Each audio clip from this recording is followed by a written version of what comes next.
It's on and popping. Good morning. Good morning.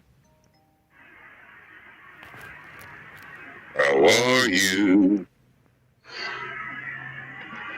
Yo. I'll start sending you an invoice for rent space on my shelf here, Isaac. Man, it's been a crazy couple of weeks. Morning. Good morning. It's great to see you guys. It's been a minute. Good morning. Something at work. I missed y'all last week. I know, right? Missed y'all. It's been, a couple weeks, right? Mm-hmm. Yeah. Been about 2. Good morning. What's up? Been about 2 weeks. It's 10:02. We're going to get started in 3 minutes, y'all. 3 minutes. With Gary Jordan with the new picture. Yo. Oh, okay. Look out. Gary Jordan. Gary wound up in the fan base office last week. Really? Yes, sir. I was up there with the Coalition of Artists family talking about the film and TV stuff. So hopefully we're going to be working out of there and developing some content together. Should be good. That hard. I ain't even set it up. My young employee Noah had a meeting. He's like, Gary Jordan. Like, yeah, what's up? Like, hey, come up here. All right, cool, bet. Yeah, shit was dope. Like, we definitely appreciate it. It was nice and organic. Didn't have to pull on Isaac's ears or nothing. Like you said, his team set it up and they ran the meeting and they had all the stuff they wanted to do, and it was all very interesting and it aligned perfectly with what we're doing. So all we had to do was just breeze through at the end and shake hands. it was dope.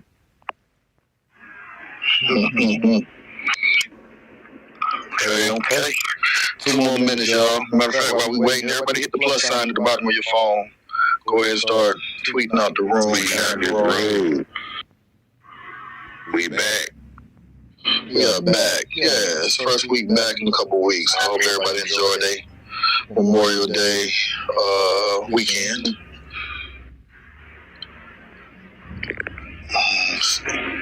2 more minutes. I don't do nothing. Just COD. Yep, that was it. Yeah, did you get Street Fighter? Did Street Fighter 6 come out yet? Yep.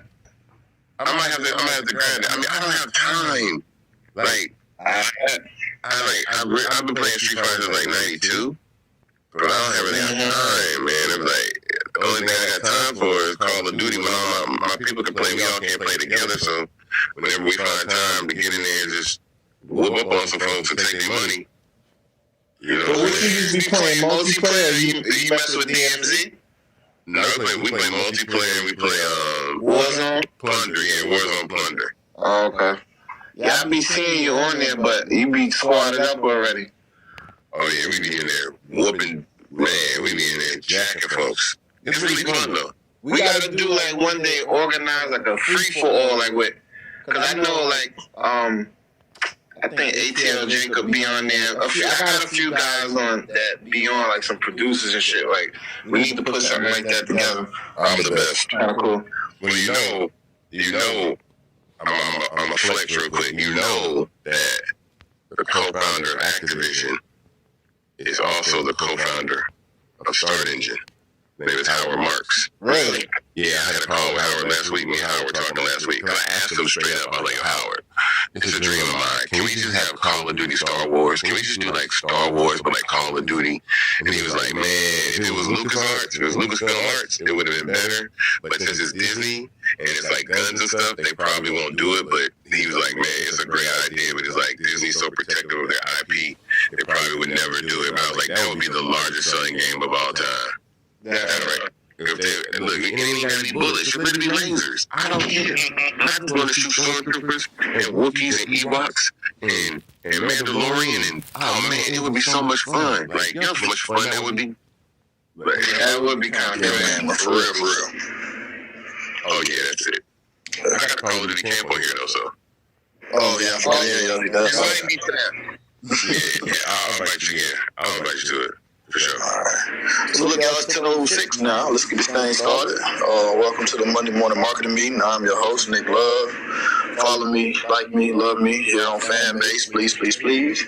As the name implies, this call is about marketing. We talk about strategies and ideas and concepts, hopefully just to get your creative juices flowing and get everybody inspired for the week, the day, the month.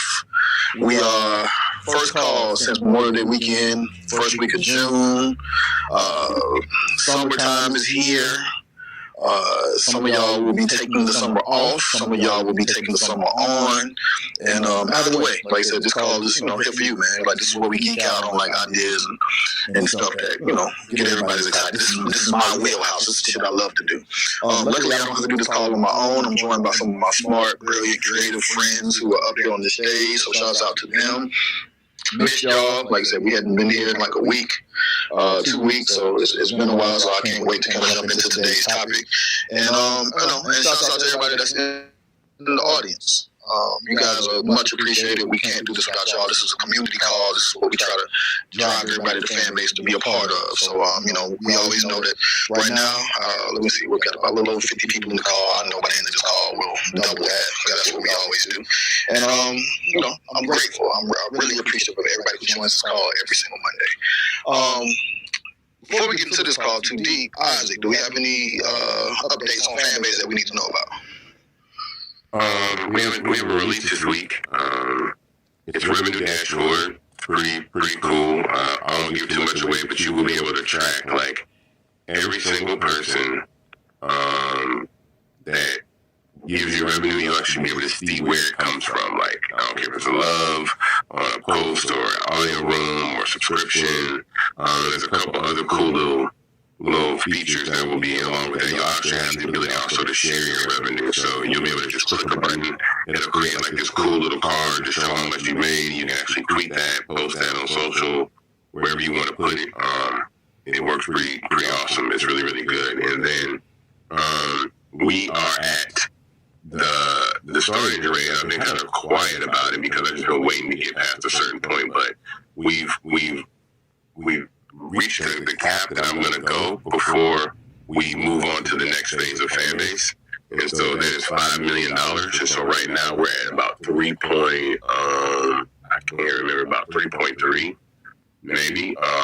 And so after that, no one will be able to invest in fan base anymore because we're going to the next phase of what we're doing as far as capital.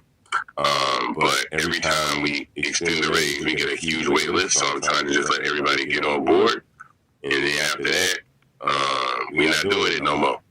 So tell a friend if they want to invest in fan base, this is really the last chance as far as equity crowdfunding and RexCF that they'll have a chance to do this. So it's only up from here. But I'm really excited. So we're capping it at $5 million. This last round has been open since September of last year, so I'm really leaving it open until we reach our max, but I'm just letting people that want to invest continue to invest because this is the last dance when it comes to this type of crowdfunding. I dig it. All right, so we're going to get to today's call. Before we do that, though, because I told the people before we really got rolling, and we got about another 20, 30 people who weren't here originally. At the bottom of your phones, please hit the plus sign, share the room, tweet the room, text the room, whatever you need to do. Let the friends know that we are getting started with today's call. Go ahead and do it. I've done it already, but go ahead and let everybody know that we're getting started. So today's topic, guys, the world. We need more podcasts. The joke on social media, of course, is, and I know I'm sure you all have seen it, is that, the government dropped microphones off in the black community to destroy us, right? So many 50-50 conversations, $200 date conversations, who sits in the front seat between your mama and your wife, like, there's 1,000 music podcasts, and what we've seen is a lot of monkey see, monkey do, right? There's so many podcasts that pretty much are regurgitating the same information over and over again. But every time that we get on this call, or every time that I'm on YouTube looking for something very specific, what I find is there's a plethora of information, perspectives, ideas, just ways of kind of doing a multitude of things. But what it seems like we do, which is part of the reason why I started the Monday Morning Marketing, because I just, I'm in the music business. I could have easily done a music call. I could have easily done a music podcast. I've been offered it 3, 4, 5 different times. Like TV, I've been offered everything. And I didn't want to do that because I'm like, we don't need more of those. We need more of these other things, these things that, are talking about something that you don't hear, at least from a certain perspective.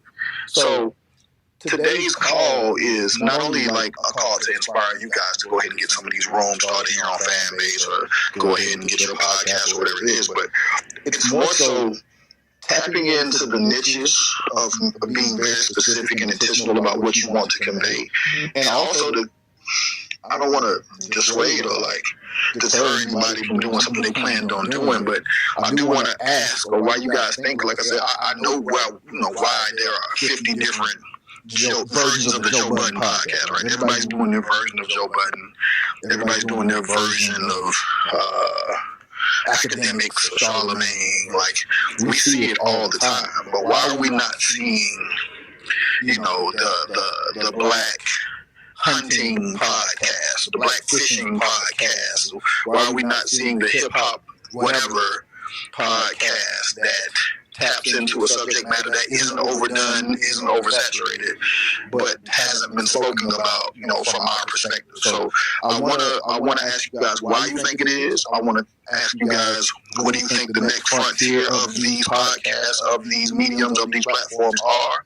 And I would love to hear some of you guys' ideas that maybe you've been kicking around, and when you're in the shower or you're walking around the house, you're like, oh man, I'd love to do a podcast about curtains or some shit. I want to hear the thing that you thought you wanted to do, or you've been thinking about doing, that you've either decided, it ain't no audience for it, don't nobody want to hear that. I really want to tap into everybody, not just on the stage, but it's also in the audience. And I want this call to be extremely collaborative. What is the thing that you were thinking about working on that you were like, man, only 3 people are going to want to hear that? So, Isaac, me and you we've talked about this before, but I would love for people to hear your perspective on why do we have 1,000 Joe Budden style podcasts about the music business? Honestly, I think I was talking about this yesterday. I don't think we have a lot of music business kind of podcasts. I think relationship podcasts are the number 1 podcast. Yes, that too. Same thing. Why do we got so many of those? Why do we have the 3 people on a mic telling me what a quality woman is, or what an ideal man is? Why is that? So we got more to talk about than that, I promise you. I don't know if you saw this video that I posted last night, but I think about problems in a solution-oriented way, what's the source of the issue? And what I came up with was that when it comes to African-American people specifically in the United States of America, we don't have nationalism. There's no such thing as black nationalism. And so what tends to happen is, when it comes to the conversation of relationships or whatever our issues are, we put our gender before our race, and no other nationality, ethnic group, race of people do that. So that's why it's black men versus black women all day long, because we're not black people first. We look at ourselves as men and women first, and then we throw it through the lens of black men and black women, which has us at each other's throats all the time. So you don't ever see French men versus French women. You don't see Japanese women versus Japanese men podcasts, because all those groups of people have a nation, and there is no African American outside or inside of America. So as unique and gifted and blessed and powerful as we are, the one thing that we lack is nationalism that gives us unity. So we would be more unified as opposed to divided. And so it's unfortunate. I don't know how we create black nationalism in this country. I know Juneteenth is coming up and people celebrate that, but there has to be a spirit of community and unity amongst who we are first, instead of going at each other's throats and being competitive whether it's, creatively, financially, spiritually, romantically. We have to figure that out because it's nothing positive that's really coming from this. It's really just dividing us further and further. I would love to hear a Japanese woman and man podcast. I would love to hear that. You wouldn't. The reason why you wouldn't have that is because they have a lineage and a culture and a history of whatever their community is. Grandparents, great grandparents, live in the home. All these things that are like structure, like all these structures that exist. I don't care if it's the Mexican community. I don't care if it's the Jewish community. There's a unity amongst the people that dates back to some place that they are from, right? And so, as much as we are African, we are just as much American. So we are from anywhere. We were brought here and then we existed inside whatever this country is. So it's not even like someone said that about Jamaican people and Haitians, and I was like, no, there is a Haiti. Like they have a culture, they have nationalism. They liberated themselves, and Jamaica and Bahamian people, like they are who they are first, and then it's not that divide because there is that structure that's actually just woven into their existence and their beliefs. And until we figure that out ourselves, we're just going to be at each other instead of unifying. It's like, well, I want this, and we're on opposite sides of a fence that we really need to be on the same side of. So again, but I guess still my question becomes: so why do we need another? Why do we need when somebody after all the millions of those relationship style questions and podcasts that have been created? Why does somebody wake up and say, you know what? They need to hear what I got to say. I have the answer for that is simple. People are tired of consuming their information, whether this is right or wrong. People are tired of consuming their information from mass media. So people are tired of getting their information from CNN or Fox or these large media conglomerates. They would want to hear what Nick thinks about music, or Nick thinks about relationships, or Nick thinks about investing.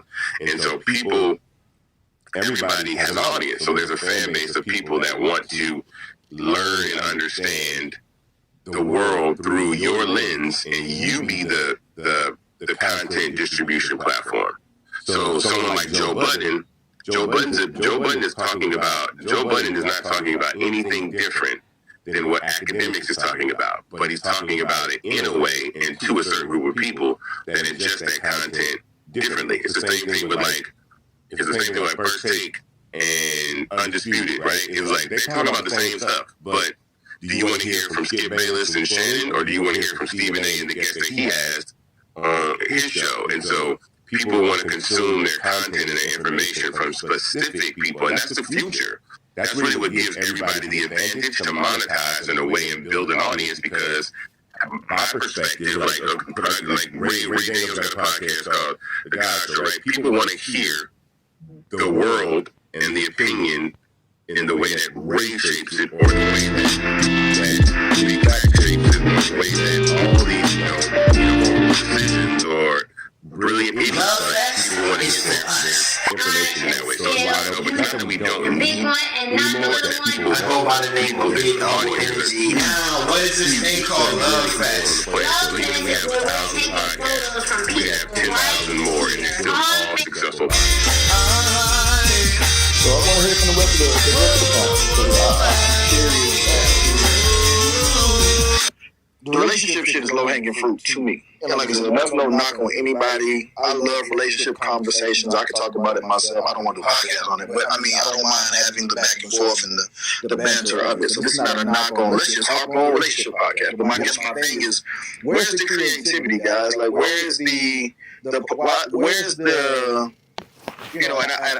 I hate to just focus on like black people or whatever, but I know we on fan base and a lot of the people who are on this call are black. But where's the black, why are there not 1,000 black HGTV style podcasts? Why are there not a lot of black, just things that touch on different subject matter? Like, saying, like whether it's sports, fucking lifestyle, hunting, fishing, basket weaving, Whatever, you know what I'm saying? Where's that part? Where's the why are there not 1,000 black Martha Stewarts? Because there are a lot of black homemakers who know how to make a meal, fold a sheet, do the thing. So why does it not seem like there are more of those? And there are so many of, again, like I say, low-hanging fruit, music. I got one more thing I'm going to say, and I'm going to shut up. All right, go ahead. Also, you got to understand, we're older, Nick. So every single day, every single month that passes by, there are large millions and millions of young people that are starting to experience the emotions of relationships in real time. And so it's brand new to them. So it's kind of like when you see a song, like you might hear R&B song and be like, we done heard that song before. Or, they done wrote this song like 15 times over. Or, you know, it's a very raw, like emotions are very, very raw and powerful. So a 17 or 18-year-old girl or 19-year-old girl that's dealing with her first situation with infidelity, or her first situation of really being in love, or understanding like, oh, I'm pretty, so men want to give me money because I look good, or guys dealing with the fact that I'm broke and it's harder for me to find a girlfriend because I don't make as much money as the rich guys. That's every day. That's like brand new content to a lot of people. So it's old to us because we're older. We've been there. We've done that. We've been going through this since we was in high school, and now we've grown with kids and families. But you know, put it like this: in the next 5 to 10 years, your kids, everybody that's got kids on here, they're going to start going through those same emotions, and you're going to be like, wow, like, they're going to be having their perspective on relationships and how they feel about it, because emotions are raw and new, and they develop, and so there will always be an audience for that, because that's life. It's just experiencing life. Once you have wisdom, it's like, you cool on relationship, you cool, you understand what's going to happen, but young people don't. That's why they be crying and love songs and I can't breathe without you and I'm sick to my stomach and butterflies and all that kind of stuff. And so it's just also that those are also new experiences to a lot of people where we're OGs in that. That's true, but okay, that's a new experience, right? And I'm sorry, I don't even know who's talking, but I'm gonna shut up in a second. I'll tell y'all something that happened to me over the weekend. Well, one of the many thousands of crazy things that happened over the weekend. But my man Dean, who I just seen here on the call, what up, Dean? Dean posted something on LinkedIn the other day, and in the comments was this lady. I don't know who she is, don't know the lady from a can of paint. But in her bio on LinkedIn, her position or like her title was like GM of like some kind of pickleball league. And I hit her because I'm like, yo, I don't know shit about pickleball. I don't need a job, but I just want to talk to you because the pickleball thing interests me. This is like I don't know how new it is. I just started paying attention, but I feel like it's a new thing. And pickleball is all the rave, right? There's all these like pickleball shows. ESPN is carrying it, the whole nine. Where is where's the Black Pickleball Podcast? Can I comment on that, Nick? I got you. Go for it, bro. I'm glad you said pickleball. Pickleball has been the thing for a while. Black people are now getting into it in droves. LeBron James and Kevin Durant are two of the top people that have invested in pickleball. They have pickleball teams, leagues, esports, all kinds of shit. Kevin Durant's platform is called Ballroom. Him and Rich Kleiman, his agent, they have podcasts under their network that highlights everything from basketball, blah, blah, blah. And they also have one that includes pickleball. They talk to people about the business of it, the people that participate in it, the brand partnerships of it. So it's a thing. It's basically podcasting, and I'm going to shut up real quick, but podcasting is just like streaming music. They're all out there, right? If I put a song out right now, record a song in my kitchen and throw it on Spotify, you don't know it's there unless I tell you it's there. You're not checking for Dean's song when you go on Spotify or Apple. You're not waking up in the morning and saying, let me go listen to Dean's new song. You don't even know that Dean put a song up there. There are billions of podcasts that cover everything that y'all talking about. Not just relationships, sex, construction, this, that. You literally got to dig for that shit. You got to dig for it. People don't know how to market their podcast, how to, on the back end of podcasts, like Apple Podcasts and things like that, how do you set it up? the keywords you use. So when people Googling for certain things, that it pops up. How you tag other podcasts that's related to yours on the platform, i.e., if I'm going to listen to Drink Champs, what are some other related podcasts that's similar to Drink Champs? So if I'm talking about construction, if I'm talking about Black men's health, whatever, what are the other similar or related things that said, but people don't even know how to do it. They just get a microphone, record, and post. That's not going to get you nowhere. Yeah, I was going to say that. It's a scale. Like, the thing is, it's quick. It's instantaneous success to say, to do a relationship. I can go on YouTube, search somebody, and put literally the exact same title, use the same hashtag. So even if your videos are more popular than mine may come up in the search. And so to like let your audience build up, you know, people just want it to happen so fast. So it's like, well, let me get up here and start talking about relationships because I know people are actually searching for that. It's the same thing with Instagram. That's all I'm saying. It's the same thing with Instagram using hashtags. A lot of people don't post anymore with hashtags, but people who post with specific hashtags, commonly used hashtags, but also hashtags under every single key hashtags, under every single time they post, their engagement is going to be higher. It's going to be higher than somebody's who doesn't put hashtags under their shit or fewer hashtags. It's the same premise. It's also easier to research. I can just get on any platform and find this information, and then I don't have to do any really deep dive. I can just get up there, and talk about exactly what somebody else is talking about, change a few words, or put my important list in different order, and then bam, I got a quote-unquote brand new podcast. Well, what about I'm sorry, Nick. No, I was like, that's just crazy. That's wild to me. Go ahead, Nora. Dean definitely mentioned something about marketing. I know for myself, I created a podcast as well. So I'm a touring content writing director and production designer, and I created What's Up, Roadie? How you doing? Yeah. And so we focus on, we created a safe space for live entertainment professionals where we're focusing on normalizing the conversations on our mental well-being as well as tackling equity in the industry for marginalized communities. And so it was birthed out of COVID. We were losing a lot of people in COVID that they were taking themselves out.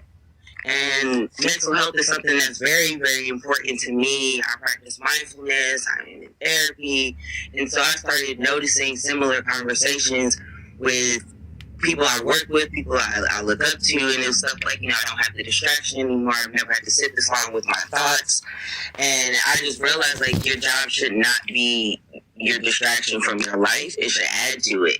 And I felt that we needed this. And having a mental health advocate, a live entertainment mental health advocate who comes from the industry, who understands our lifestyles and is able to help us with tools, and we're able to pull from one another, and it's not a pity party or a sob session. And so it picked up. We had 3 full seasons in the can. I own the trademark to What's Up, Roadie. Then touring started happening again. So I kind of fell off a little bit because I've been working. And I also know now what we need and what we were lacking is marketing. It's what you're saying. Like, I know live. I know what I know, and I know what I don't. And marketing is one thing that we really need to push. The other thing is strategic alignment and strategic partners in podcasting is essential, right? It's essential.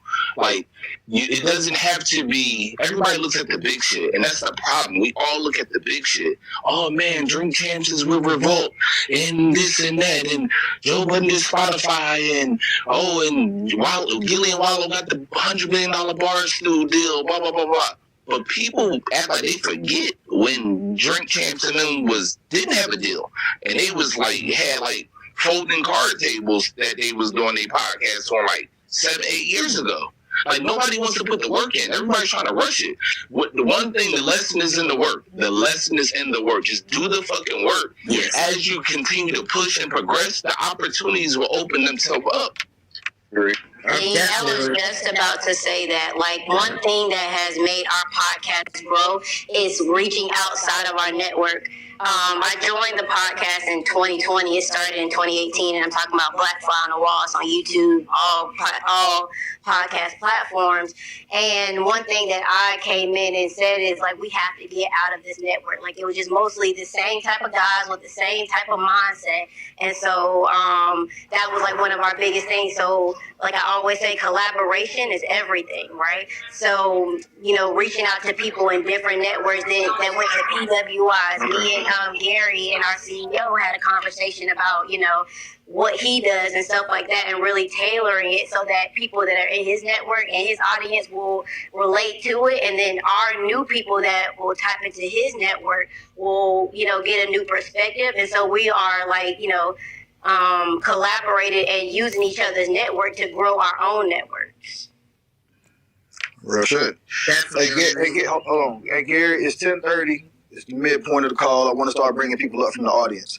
And when you get up here, you know, tell us where you're from. But also, like I said, I still want to get to the part where we're talking about what's the other thing that we're missing. What's that new podcast? Where's the customer service podcast? You know what I'm saying? Where's the waitress or, you know, server podcast? Because I would love to hear, like, servers be like, I want to hear an hour of, like, this shitty customer that came in and just horror stories of, like, shitty customers from the perspective of a server or from a customer service specialist. Or I want to hear the Black Candle podcast. I want to hear the whatever, you know what I'm saying? Like I said, I know those ideas are out there. We're too creative of a people. We're too innovative of a people to just be recycling. You ought to pay 50% of the bills podcast. It's more to us than that as a culture, as a people, and just in general, man. Like, you go to Barnes and Nobles or you know, some of these old bookstores. There's a magazine that devoted to 50,000 different things. Like, you know what I'm saying? So why are we not more in those other spaces? You know what I'm saying? Music and entertainment and sports can't be our only thing that we're good at talking about. You know what I'm saying? So bring some people up, Gary. I'm not cutting anybody off that's on the panel already, but let's start bringing people up and getting some more people to chime in. Yes, sir. Get those hands up. Let's do it. Noel, you were about to say something. I got some people on stage, but they can start after Noel. Thank you. No, I really want to tap in with everybody, but any advice, and I know people are about to come up, so they may have those questions as well, but any advice that you guys may have for those of us that Yo, mute yourself.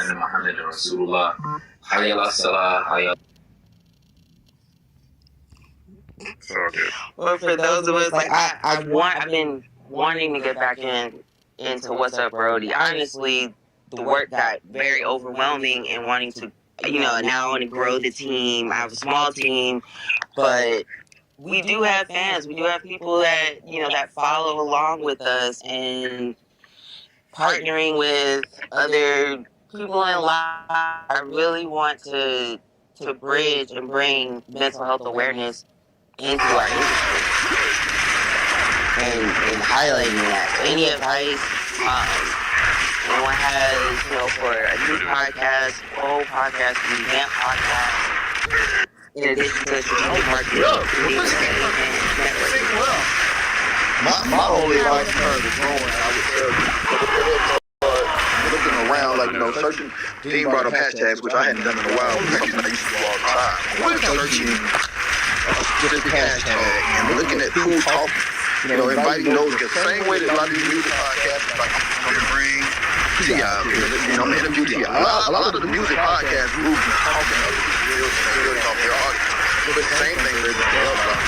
The only reason we really hadn't done that here on marketing because the people who are already on this call, me, Dean, Gary, we're people that already kind of work in the Keisha, we're already people that work in the marketing space. So I never really needed to go out and grab a bunch of new marketing people. Jason Reddick, when he's on the call, like we all kind of do this day to day, but I would tell you, like, whether it's, bringing in mental health professionals, people who have struggled with it, people who have overcome it, people who have, who's put their story online and let people know kind of their journey, I think those are the people to start growing. And then it's just promoting. Everybody who knows about this call, we started, it was 10 of us in the beginning of the pandemic, and this is where we are now, you know what I'm saying? And it's just really just showing up. We haven't done a whole lot of promotion, which is on me, but it's again, I'm just like the rest of y'all. I got time constraints. I got family. I got all kinds of stuff to do.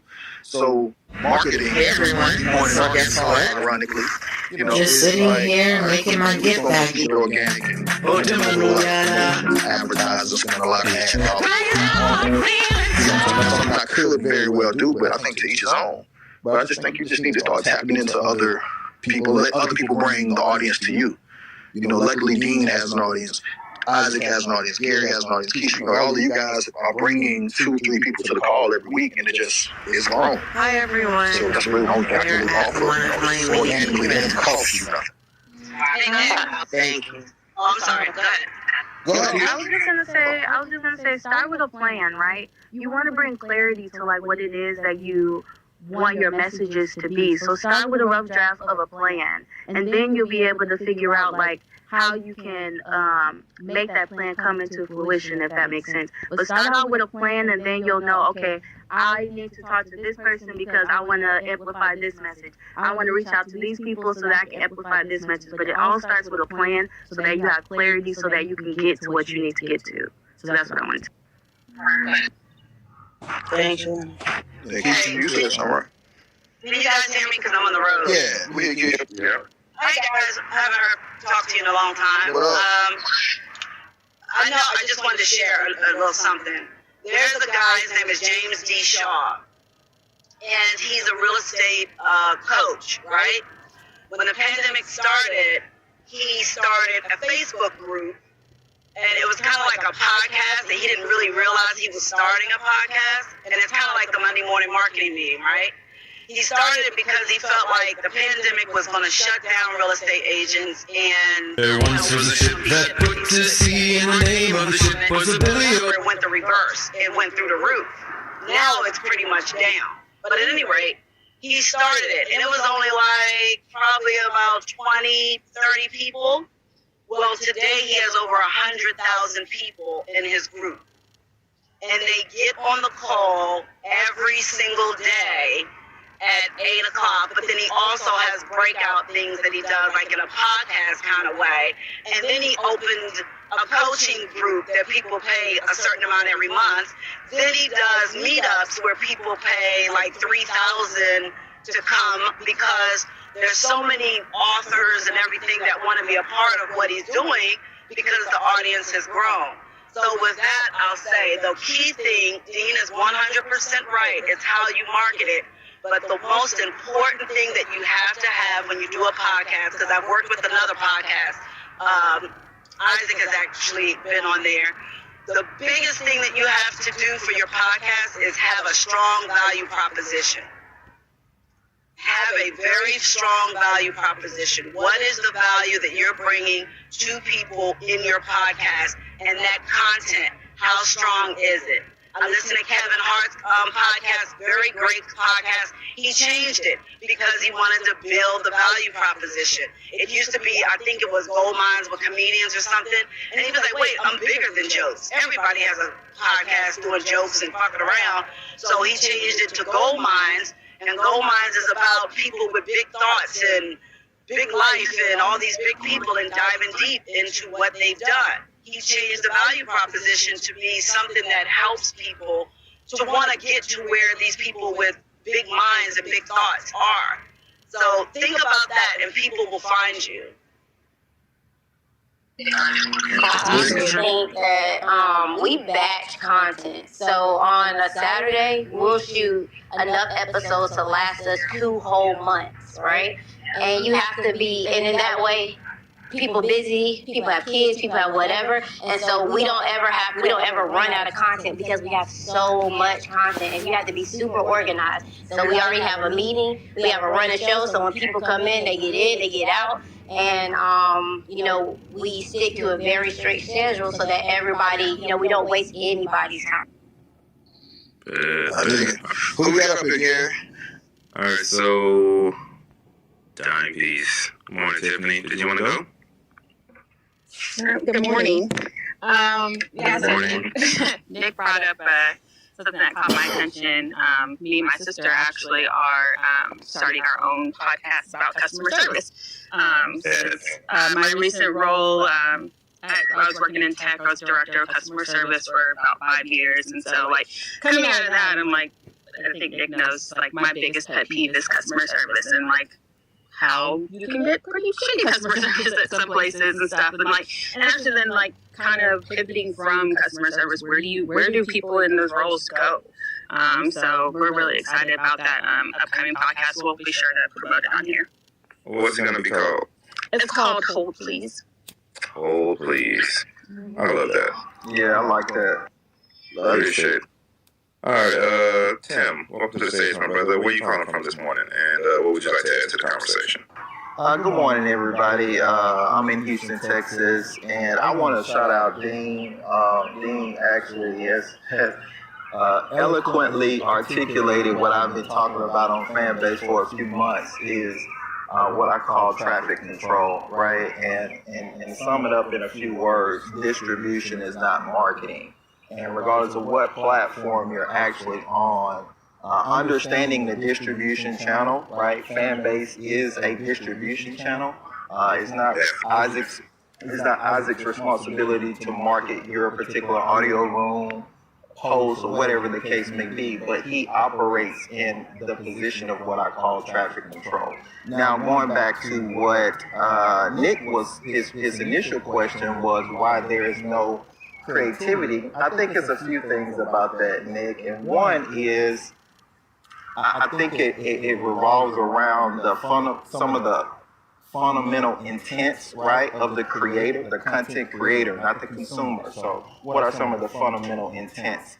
I would just describe two on this call, and that is fame and fortune, right? Not everybody that starts a podcast starts it for the to create, well, actually to make money. Some people want to start a podcast to get the fame, right?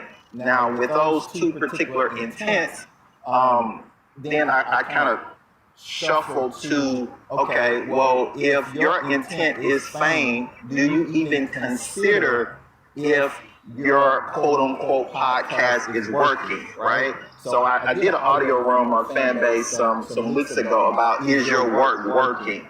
Now, most people that start with the intent of fame don't actually consider even if their work is working, right? Because their intent is fame. So I think one of the things I would say to land my plane is to make sure you understand your metrics, whether your intent is fame or fortune, because if you don't have anything to measure the success of your particular podcast, you're kind of destined to fail. And I'll land my plane on that. Yeah. Let me add one more thing, Nick. I'm about to jump off in a second. The other thing is a lot of people, and I've noticed this, whether it's Fanbase, whether it's Clubhouse, whether it's just people talking, a lot of people think that they should do a podcast on the entertainment business, or talk about music, or talk about relationships, or talk about the common thing, because it feels like an easy entry point to let me just go here because people care about the music business. So if I start talking about it, people gonna listen to me. Well, let me start talking about relationships because people care about that topic. But what people are not doing is identifying their personal passion points and then galvanizing the community around that. Exactly. You know what I'm saying? So that's how you get how I built this. Right? Because there is people like us who are entrepreneurial that's like, how did you build Fanbase? How the fuck did you come up with that clothing line? How did you come up with that movie production company? And people care about that. So when you got a podcast like How I Built This, I could literally, I drove one time from Boston to Atlanta and listened to every How I Built This from Boston to Atlanta and didn't even listen to music. Like literally episode after episode, like damn, they did it like that. Damn, they did it like that. Like, so people have to stop looking for the easy way out, which is, let me just talk about the shit I see on Love and Hip Hop, or let me talk about the shit I see on Instagram, and so let me dig deep into what I really care about. I don't care if you care about yellow plants all around the world. There's somebody else that all they care about is yellow plants all around the world. And I guarantee you that you will go further talking about yellow plants all around the world than talking about the entertainment business. And then how you do that is now you got to figure out how to strategically weave in the entertainment shit to amplify your message. So if Lil Yachty got a yellow garden in his backyard of his mansion in Atlanta, then let me interview Lil Yachty around his album cycle, but also talk about a whole different perspective of how did you curate a yellow garden in your backyard. Agreed. I love that thing. Like I said, I want to see more of that. That's what I'm talking about. Like, where is you can do the entertainment thing without doing necessarily. You got to weave it through something else. Like that's how you get the Food Network. That's how you get fucking ESPN 24-hour sports channel. That's how you get things that become so polarizing that it will never go in. ESPN is going to be here forever. I don't give a fuck how much new social media, new media, whatever. They have adapted every single way. They got podcasts, digital, YouTube, online, social media, TV, every touch point in the world, ESPN is there. They don't miss out. Remember they had restaurants, ESPN Zone, and all that kind of shit. They have had every touch point for a consumer who cares about sports in the world. They ain't missed out. True that. Like you said, it definitely requires people to tap into themselves and knowledge of self and start from there. You know what I'm saying? Start care about most. And I was with Ray Daniels last night. We had a big ass round table last night. And I had been like encouraging Ray Daniels, go do that, boom, boom. I've been talking to Joe Budden and them. They're like, yo, we want you to do a podcast on our network. I was like, well, I don't want to be in Atlanta talking about the entertainment business because my man Ray Daniels talking about the entertainment business. And now we looking like we competing, right? And it's like we competing for the same audience. No, that's not what I want to do. I was like, yo, how do I blend? How do I make my own? How I built this meets the blueprint, how Complex had the blueprint. I really want to do one-on-one conversations with people that's not famous, but have contributed to a lot of shit that famous people do. That's the conversations I want to have. The people that's like, oh shit, I know Nick Love has worked with a lot of famous people doing a lot of different things, but the masses don't know Nick Love's story. Yeah, call it. Yes, sir. Yeah. All right, love it. Mr. Kevin, where you calling from, my brother, and what would you like to add to the conversation? Hey, what's up, y'all? I'm here in Atlanta. Well, in terms of the conversation, I wanted to go ahead and add this. I know that. Actually, let me step outside for a moment here, so I can be a little more clear. Sorry about that. All right, so left as well. So let's just try to be brief-ish. Not a problem. All right. Earlier in the conversation, I heard Ike and Nick speaking more specifically about what's coming next, and of course, there's a lot of discourse about the gender war, right? Honestly, I feel like there is a wave of conservatism that's coming. Right now, for example, and part of the reason that I say that is because when people were talking about the documentary dropping about Freaknik, and that was originally back in 93, 94, 95, 96, right? Okay, so those people at that time, they were young, they were into it, and we know Freaknik was wild. It was literally sex in the streets, right? And originally, social media kind of grabbed onto it and it fed right into the gender war. But a lot of those people, a lot of time has passed, right? So those people don't have the same values. They probably wouldn't be doing the same things that they would be doing then, they would be doing now. So I think the same thing is going to happen with society. As much as we're in the gender war now, it's a lot of the younger millennials, and I think as time moves on, their interests are going to start to change. Their values are going to start to change. And some of the things that they promoted and were proud of before are going to get deleted, and they're going to start to try to show a new life. I even see it becoming a problem in this next election, honestly. As much as we support gay people and their right to do things, that's a big platform that the Democrats have been supporting. But I see that there's a lot of people that are kind of pulling back when it comes to their interest in raising children to be gay or influencing children to be gay. I think that's going to be a big point of contention. So where the Republican can push family values, they're going to win some people over, because the Democrats are going to be supporting more loose values. I put it in that way, right? Yeah, that sounds interesting. Yeah. So I think I do see there being, as people mature, and even their children, even the children of this generation, they're growing up and their mom were on OnlyFans, right? They're going to be embarrassed by that. And because of that, they're going to have values of in a certain way where they're like, I'm not going to represent myself that way. Maybe my parent did, but I'm not like that, and I'm going to push, myself and my values or in my family this way. I've even noticed that there's more. We got to wrap the game. Okay. Yeah, we can talk offline, but I got y'all. All right, let's get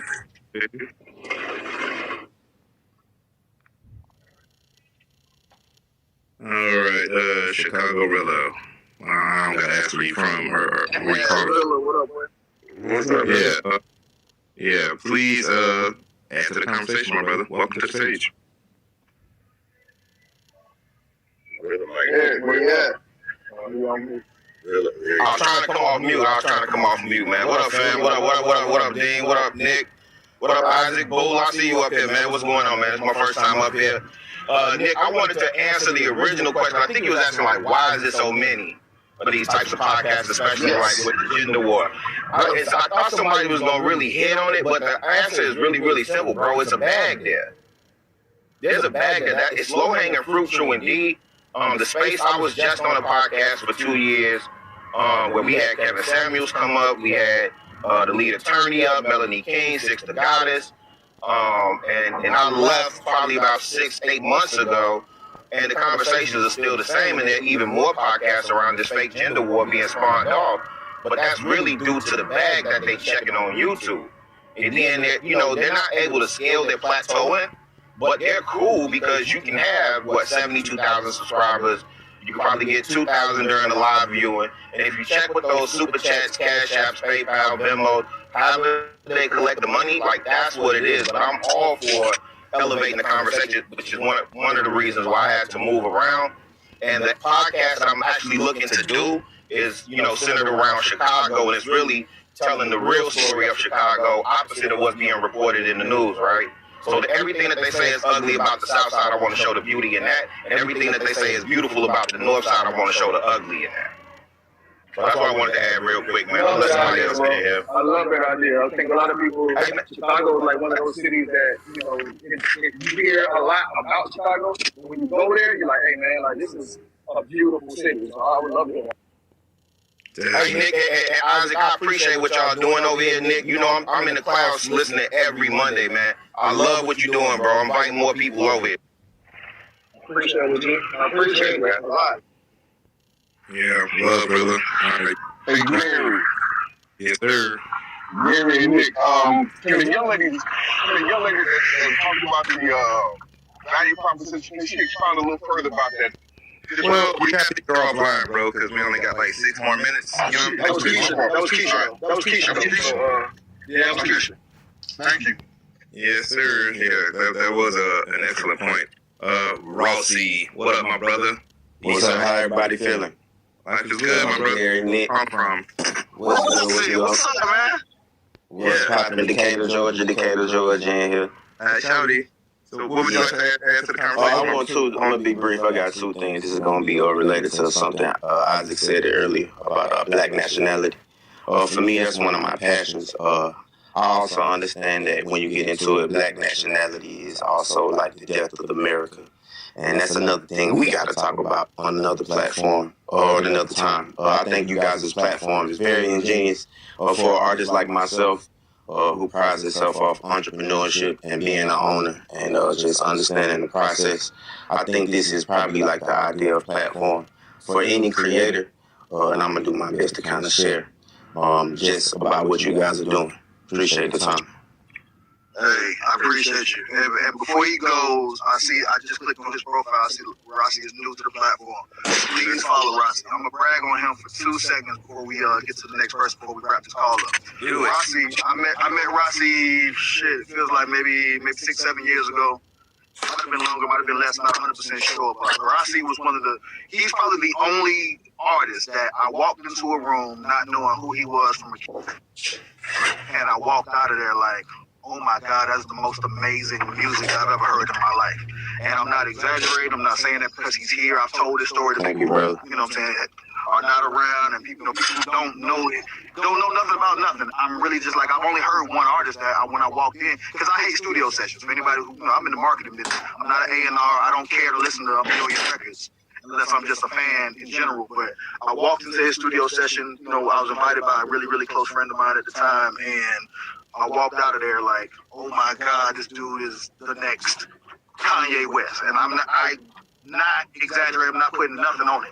Dude is incredible. So please follow him here on the platform. Please follow him everywhere else. Dude is incredibly talented, and you'll thank me later. Thank you. Appreciate that, boss. Much love. Thank you guys. I'm honored. Where you dropping music at now, bro? Spotify, you can follow me on Instagram at Rossi. I was hacked, so I had to kind of start over, but it's all good. You can follow me on YouTube at Definitely Different TV. You can also follow me on Fanbase at Lord Rossi. I appreciate you guys. Hell yeah. Iris Hour, you're the last one up. Welcome to the stage, and where are you calling from? What would you like to add to the conversation? Good morning. I'm on the East Coast right now. I just want to ask a question. Keisha, I hope I'm pronouncing that right. She mentioned a real estate mogul, and I just wanted to, I forgot his name. It's on Facebook. The group is called Pivot Shift. That's the name of the group that he has on Facebook. Pivot Shift. What was his name? James D. Shaw. Thank you so much. Thank you, everyone. Yeah, for sure. And Keisha, like the homie Jamal was asking a second ago about the value proposition with regards to podcasting. So I guess you can be the last speaker and maybe expound on that a little bit more for the homies that want to know. Okay, Gary, let me know if the phone goes out because I'm driving out of town right now. So, no, just one big thing is, like I said, your value proposition. I think it was Noelle that was talking about when she does her podcast for roadies. Her value proposition is she's talking about mental health and she's going deep. She's having deep conversations. She may be bringing specialists to the table. She may be bringing some data, some statistics. She's bringing a lot. Joe Budden, when I listen to his podcast, he does his best to bring facts. And if he doesn't have the facts, they shit on him, or the producer comes in and he brings them. What's your value proposition? What is it? Like, what's your big thing? What is that? Because sometimes when you have a big thing, then people will be more apt to come into your podcast and hear more about you because they know there's a huge value coming from it. And by big thing, you mean like what is the thing that your audience needs? Like what? Exactly. Right. What is that thing that it's like Nick, for example, Monday morning marketing meeting. The thing that Nick does is he gets the wheels turning for you. Nick this is that big breakfast for the week. This is a big breakfast for the week that gets you going. You think you're great in marketing? You think you're great in promotions? Well, you ain't shit till you get on this call and you get some nuggets and you really hear from people that are really, really doing it at a high level. No one's afraid to give their jewels because half people, they're not even going to do it. You're just going to listen. You're going to sit on it. You got to get up and you got to do it and you got to put it out there. What is your value proposition? What do you bring to the table that people want and people want to hear? Yeah, I'm glad you said the last part, Keisha. And I'll wrap up the call here too, Gary, about giving out ideas. Because what I didn't get today from a lot of people was like, hey, what's that next idea? And I know that's something I wanted to touch on anyway, but I will touch on it in full next week. We'll do a whole hour on that because I know there's this like apprehension, this fear of like, if I tell people what my idea is, they're gonna steal my idea. I know that that's the case. Nobody wants to tell you the thing they're going to do or thinking about doing because they're scared somebody's going to take it.